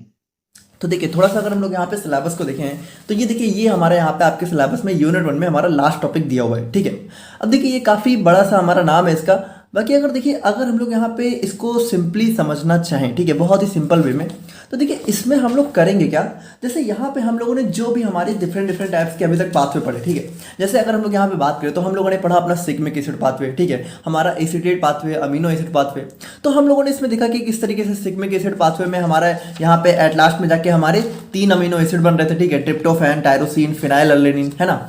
तो यहाँ पे देखिए, चाहे हमारा सिग्मिक एसिड पाथवे हो, चाहे हमारा यहाँ पे एसिडेट पाथवे हो, या फिर इसके अलावा भी जितने पाथवे हम लोगों ने पढ़े वो तो है ही हैं, इसके अलावा भी हमारे जितने भी डिफरेंट टाइप्स के कह सकते हो हमारे बायोजेनेटिक या फिर बायोसिंथेटिक पाथवे होते हैं, ठीक है, यानी कि जिससे हमारी कह सकते हो कुछ भी हमारे सेकेंडरी मेटाबोलाइट्स वगैरह की सिंथेसिस होती है। तो वो सारे पाथवे एक्चुअल में हमारे इसी तरीके से हो रहे हैं कि नहीं हो रहे, इनकी एनालिसिस या फिर इनके इन्वेस्टिगेशन के लिए हम लोग जो चीज़ें परफॉर्म करते हैं उसी को हम लोग यहाँ पे आज की वीडियो में पढ़ेंगे। देखिए, मुझे पता है थोड़ा नहीं समझ रहा हूँ, बहुत ही सिंपली अगर हम लोग समझें तो देखिए, हमारा जो सिग्मिक एसिड पाथवे है, ये हमारा स्टार्ट किससे हो रहा है, ये हमारा स्टार्ट हो रहा है एरिथ्रोज 4 फॉस्फेट से और फॉस्फोइनॉल पायरुवेट से, है ना। तो हम लोगों ने देखा कि यही दोनों मिलकर हमारे पाथवे स्टार्ट कर रहे हैं, लेकिन क्या यहाँ पे यही दोनों ही मिलके ये पाथवे स्टार्ट कर रहे हैं, मतलब बात को समझिएगा। देखिए, हम लोग यहाँ पे मतलब आप एक चीज़ समझिए ना कि हम लोग यहाँ पे एक्चुअल में देखने तो जा नहीं रहे कि यहाँ पे इसके अंदर मतलब हम लोग को आंखों से तो दिखेगा नहीं, है ना, कि हमारे यहाँ पे एरिथ्रोज फॉस्फेट ही है, ये फॉस्फोइनॉल पायरुवेट ही है, यही दोनों रिएक्ट कर रहे हैं, है ना। इसके लिए हमें कुछ तो यहाँ पे कह सकते हो टेस्ट परफॉर्म करने होंगे, कुछ तो हमें इन्वेस्टिगेट करना पड़ेगा। तो वही जो टेस्ट होते हैं, वही जो इन्वेस्टिगेशन होते हैं, वही जो एनालिसिस होती है, जिसमें हम लोग ये देखते हैं कि क्या यही दोनों, या फिर मतलब कि क्या इन दोनों के मिलने से हमारा यही बन रहा है, मतलब कि हमारे कह सकते हो जो भी प्रिकर्सर होते हैं, ठीक है, जितने भी स्टार्टिंग मटेरियल होते हैं, जितने भी भी इंटरमीडिएट बन रहे होते हैं और जो हमारा एंड प्रोडक्ट बन रहा होता है, वो सभी चीज़ें क्या वही हो रही हैं? मतलब कि क्या हमारा ये दोनों मिलकर डीएसपी ही बनाते हैं? क्या ये हमारा एट लास्ट में मिलकर ट्रिप्टोफान ही बना रहा है? तो वो सारी चीज़ें हम लोग यहाँ पे जब एनालाइज करते हैं, ठीक है, मतलब कि हम लोग यहाँ पे कह सकते हो उनको जब इन्वेस्टिगेट करते हैं कि जिससे हमारा ये कन्फर्मेटरी हो जाता है कि हाँ यही दोनों मिलकर हमारा ये बना रहे हैं, ठीक है, या फिर यही सारी चीज़ें हो रही हैं, मतलब हम लोग जो पाथवे पढ़ रहे हैं ये एकदम सही है। इन सारी चीज़ों की जो स्टडी होती है उसी को हम लोग यहाँ पे आज की वीडियो में पढ़ने वाले हैं। अब देखिए, अगर हम लोग यहाँ पे इसका थोड़ा सा नाम देखें, ठीक है, तो देखिए यहाँ पे सबसे पहले क्या है, study of utilization of radioactive isotopes. तो देखिए, स्टडी ऑफ यूटिलाइजेशन, यूटिलाइजेशन मतलब कि इसका यूज होने वाला है, किसका? हमारा रेडियो एक्टिव आइसोटोप्स का। और होने किस में वाला है? In the investigation of biogenetic studies. यानी कि हम लोगों ने जो देखा कि ये हमारे जो डिफरेंट पाथवे थे, तो उनकी कह सकते हो इन्वेस्टिगेशन के लिए हम लोग करेंगे क्या, हम लोग यहाँ पे यूज करेंगे हमारे रेडियो एक्टिव आइसोटोप्स, ठीक है। और यहाँ पे वही चीज हमें यहाँ पे पढ़नी है। यानी सिंपल सी बात करें तो हम लोग यहाँ पे अपने कह सकते हो जितने भी हमारे पाथवे थे उनको इन्वेस्टिगेट करेंगे, और इन्वेस्टिगेट करने के लिए हम लोग यूज क्या करेंगे, यूज करेंगे हमारे रेडियो एक्टिव आइसोटोप्स, ठीक है। तो आई होप कि थोड़ा बहुत आप लोग बेसिक इंट्रोडक्शन समझ चुके होंगे। बाकी हम लोग देखेंगे सारी चीजें कि क्या होता है रेडियो एक्टिव आइसोटोप्स, ठीक है, और बाकी किस तरीके से हमारी प्रोसेस होती है, कैसे हम लोग इसको परफॉर्म करते हैं, वो सारी चीजें हम लोग यहाँ पे आज की वीडियो में देखेंगे, ठीक है। तो देखिए, थोड़ा सा अगर हम लोग इंट्रोडक्शन देखें तो various intermediates and steps that are involved in biosynthetic pathway in plants can be investigated by following techniques.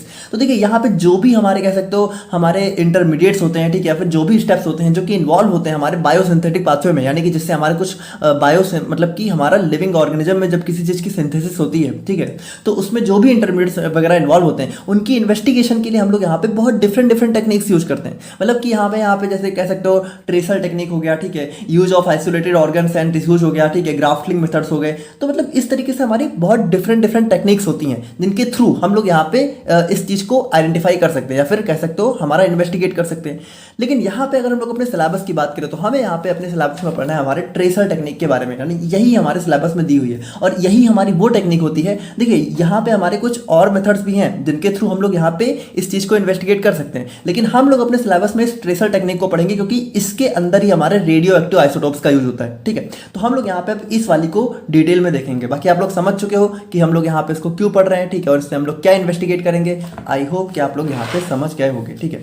तो देखिए, अगर हम लोग यहाँ पे बात करें अपने ट्रेसर टेक्निक के बारे में, तो देखिए ट्रेसर टेक्निक हमारी वो टेक्निक होती है, ठीक है। Tracer technique involves the use of radioactive isotopes that are crucial in biogenetic studies to track and understand various biological process at molecular and cellular levels. तो देखिए, वही चीज़ है कि यहाँ पे हम लोग क्या करेंगे, हमारे रेडियो एक्टिव आइसोटोप्स का यूज करेंगे, ठीक है, जिससे हमारा क्या होगा, हम लोग यहाँ पे जो भी हमारे कह सकते हो इंटरमीडिएट्स बन रहे हैं, जो भी हमारे पाथवे हो रहे हैं, ठीक है, तो उन सभी चीज़ों को हम लोग यहाँ पे एनालाइज करेंगे, जो भी हमारे स्टेप्स हो रहे हैं।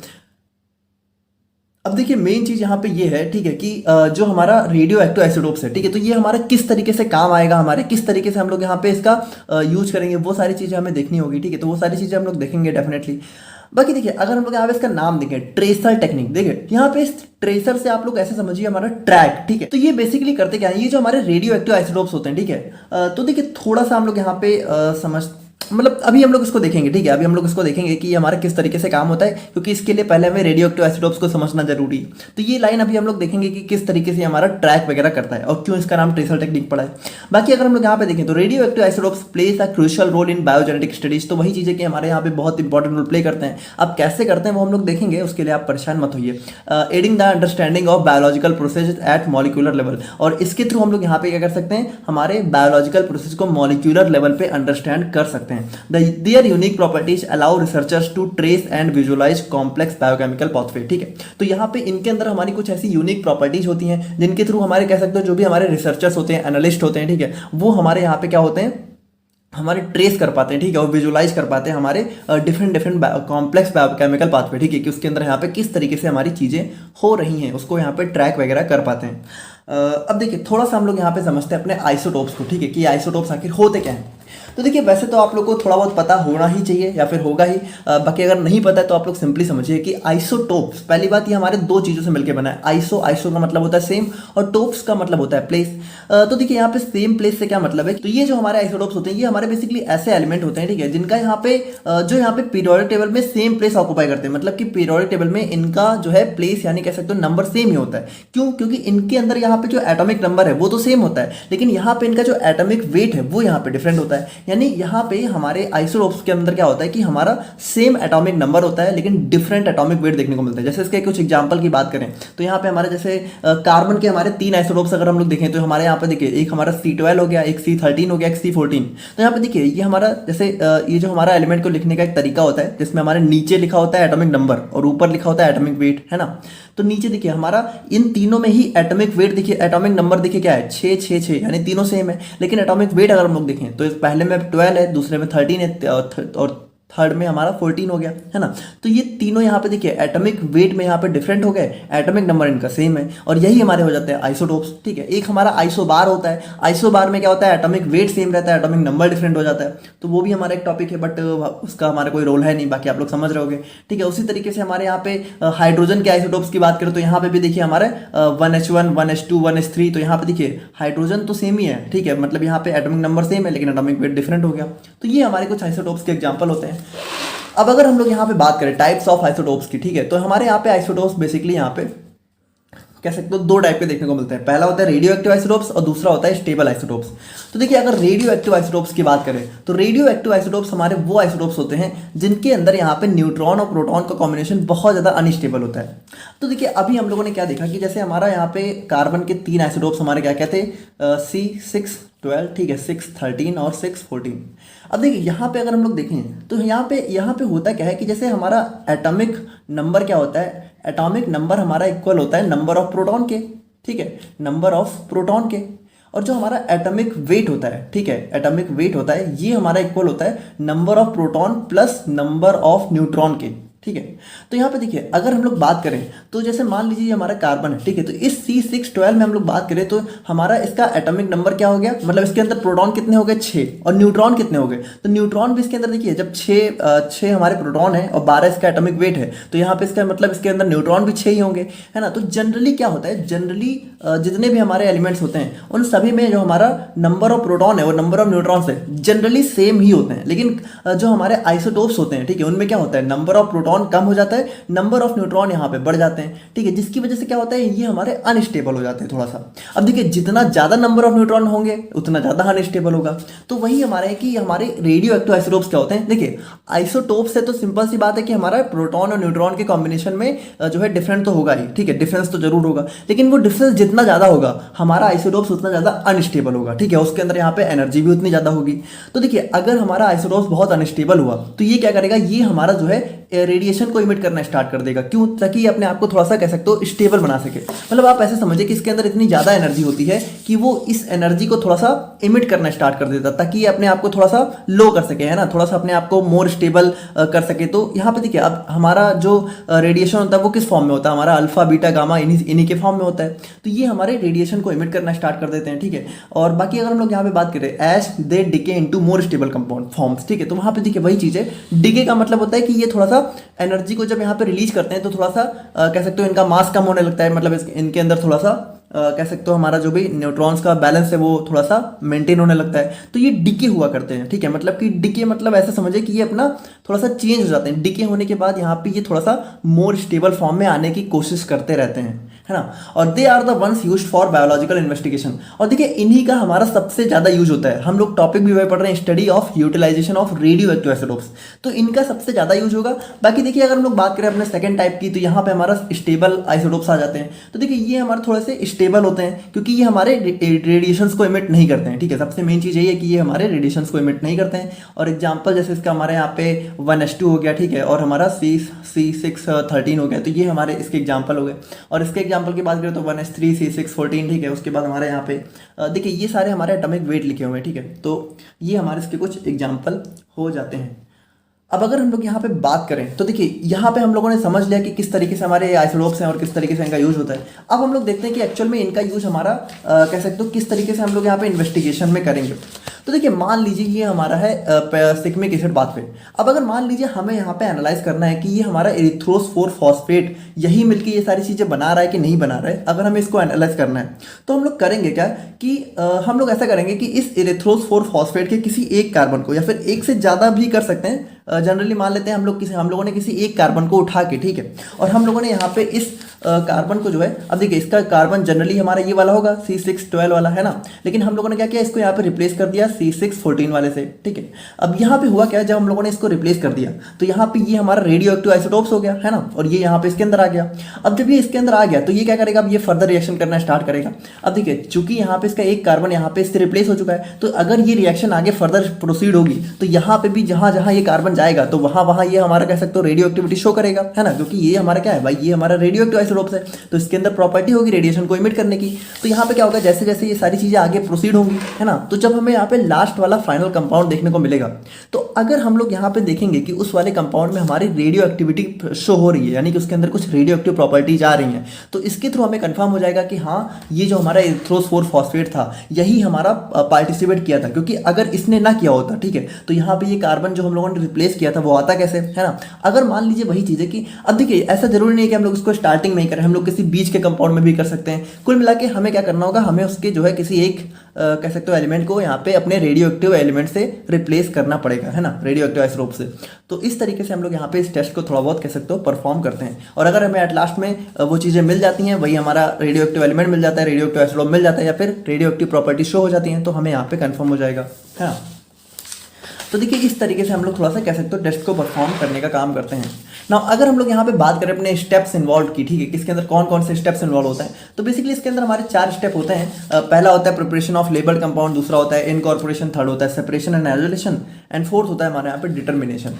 तो देखिए अगर हम लोग यहाँ पे इसको देखें तो देखिए पहला स्टेप होता है हमारा प्रिपरेशन। तो प्रिपरेशन ऑफ लेबल्ड कंपाउंड में क्या होता है, देखिए इसमें हम लोग बेसिकली करते क्या है कि मान लीजिए हमें जिस भी कह सकते हो प्रिकर्सर में या फिर जिस भी इंटरमीडिएट में हमारे इस रेडियो एक्टिव आइसोटोप्स को यहाँ पे इनकॉर्पोरेट करना है, ठीक है, तो उसको हम लोग यहाँ पे कह सकते हो हम लोग यहाँ पे मतलब उसको जो है रिप्लेस कर देते हैं। मतलब थोड़ा सा समझिए, ठीक है, for biological investigation first we prepare labelled compound by using radioactive isotopes और स्टेबल आइसोटोप्स। देखिए बेसिकली हम लोग करते क्या है कि मान लीजिए हमारा इरिथ्रोस 4 फॉस्फेट है, ठीक है, तो इरिथ्रोस 4 फॉस्फेट को मान लीजिए अगर हमें यहाँ पे अपना मतलब इसी में अगर हमें अपने जो है रेडियो एक्टिव आइसोटोप्स को लगाना है, ठीक है, मतलब इसी में अगर हमें इनकॉर्पोरेट करना है, तो हम लोग करेंगे क्या कि इसके किसी एक कार्बन को या फिर जिस भी एलिमेंट को रिप्लेस करना है उसको रिप्लेस करके और हमारा रेडियो एक्टिव आइसोटोप्स वाला लाके इसमें जोड़ देंगे, ठीक है, और जब जोड़ देंगे तो ये क्या बन जाएगा, ये हमारा बन जाएगा लेबल्ड कंपाउंड, ठीक है, यानी यहाँ पे ये हमारा जो है लेबल्ड कंपाउंड बनके तैयार हो जाएगा, ठीक है। Now most commonly we used radioactive carbon and hydrogen. अब यहाँ पे देखिए जनरली क्या होता है कि वैसे हम लोगों ने देखा कि हमारे बहुत सारे रेडियो एक्टिव आइसोटोप्स होते हैं, लेकिन जनरली हम लोग कार्बन एंड हाइड्रोजन का ही यूज करते हैं, क्योंकि इनकी जो हाफ लाइफ होती है वो काफ़ी ज़्यादा होती है। हाफ लाइफ का मतलब होता है कि वो टाइम जिसमें ये हाफ डिके हो जाते हैं, मतलब 50% इनका डिके हो जाता है, तो इनकी हाफ लाइफ काफ़ी ज़्यादा होती है, मतलब लिटरली बहुत ज़्यादा होती है, 1000 ऑफ ईयर्स तक होती है, इसीलिए हम लोग यहाँ पे इनका यूज सबसे ज़्यादा करते हैं। The radio active isotopes used for preparation of labelled compound must have long half life. तो वही चीज़ है कि हमारी लॉन्ग हाफ लाइफ होनी चाहिए। They should not damage the tissue system, और इसके अलावा ये टिश्यू सिस्टम को डैमेज नहीं करने चाहिए, तो इसीलिए हम लोग यहाँ पे कार्बन एंड हाइड्रोजन का सबसे ज़्यादा यूज करते हैं, ठीक है ना। यहाँ पे सेकंड स्टेप हमारा आ जाता है इनकॉर्पोरेशन ऑफ लेबल्ड कंपाउंड।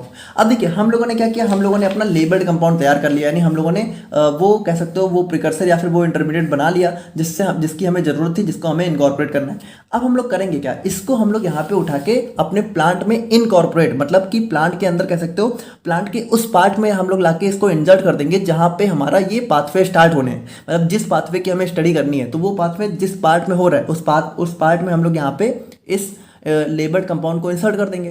तो यहाँ पे देखिए in this step we basically insert the labelled compound in plant part, यानी कि प्लांट के पार्ट में जहाँ भी हमारा सिंथेसिस होनी है वहाँ हम लोग इंसर्ट कर देते हैं। The precursor should react eight necessary site of synthesis in plant. तो यहाँ पे देखिए वही चीज़ है कि हम लोगों ने जो भी कह सकते हो लेबल्ड कंपाउंड बनाया है, ठीक है, वो हमारा जो रिएक्ट जरूर करना चाहिए, मतलब कि वो हमारा सिंथेसिस में पार्ट जरूर लेना चाहिए, तभी हम लोग यहाँ पे पता कर पाएंगे। तो इसके लिए हमें बहुत जरूरी हो जाता है कि हम लोग यहाँ पे उसको नेसेसरी साइट ऑफ सिंथेसिस में ही इंसर्ट करें, मतलब जहाँ सिंथेसिस होनी है वहीं हम लोग ले जाके उसको इम्प्लांट करें, ठीक है। अब देखिए यहाँ पे जो हमारे डिफरेंट प्लांट्स या फिर डिफरेंट ऑर्गेनिज्म होते हैं, तो उनके अंदर हमारा डिफरेंट मेथड फॉलो किया जाता है। बेसिकली हम लोग प्लांट की ही बात करेंगे, तो जैसे हमारा पहला स्टेप हो जाता है हमारे यहाँ पे, मतलब पहला मेथड हो जाता है रूट फीडिंग।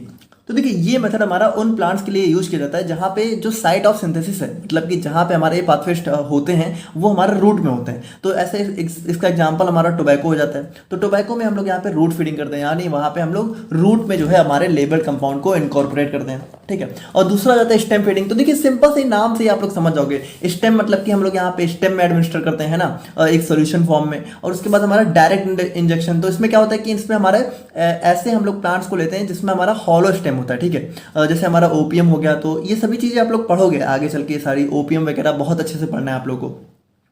फिर एक हमारा इन्फिल्ट्रेशन मेथड हो जाता है। तो इसमें हम लोग क्या करते हैं, हमारा थ्रेड मतलब कि कह सकते हो ऐसे कुछ कॉटन का कपड़ा वगैरह लेके, ठीक है, उसको हमारा रेडियो एक्टिव सोल्यूशन में डिप करके उसके बाद हमारे स्टेम में कह सकते हो हमारा ड्रॉन कर देते हैं, ठीक है। तो ये भी हमारा एक मेथड हो जाता है। उसके बाद हमारा फिफ्थ मेथड हो जाता है स्प्रे। तो इसमें हम लोग क्या करते हैं, सिंपल सा अपने जो भी हमारा लेबल कंपाउंड का जो भी हम लोगों ने मतलब सोल्यूशन बनाया है, ठीक है, उसको हम लोग स्प्रे कर देते हैं लीव्स में, ठीक है, जहाँ से ये एब्जॉर्ब हो जाता है।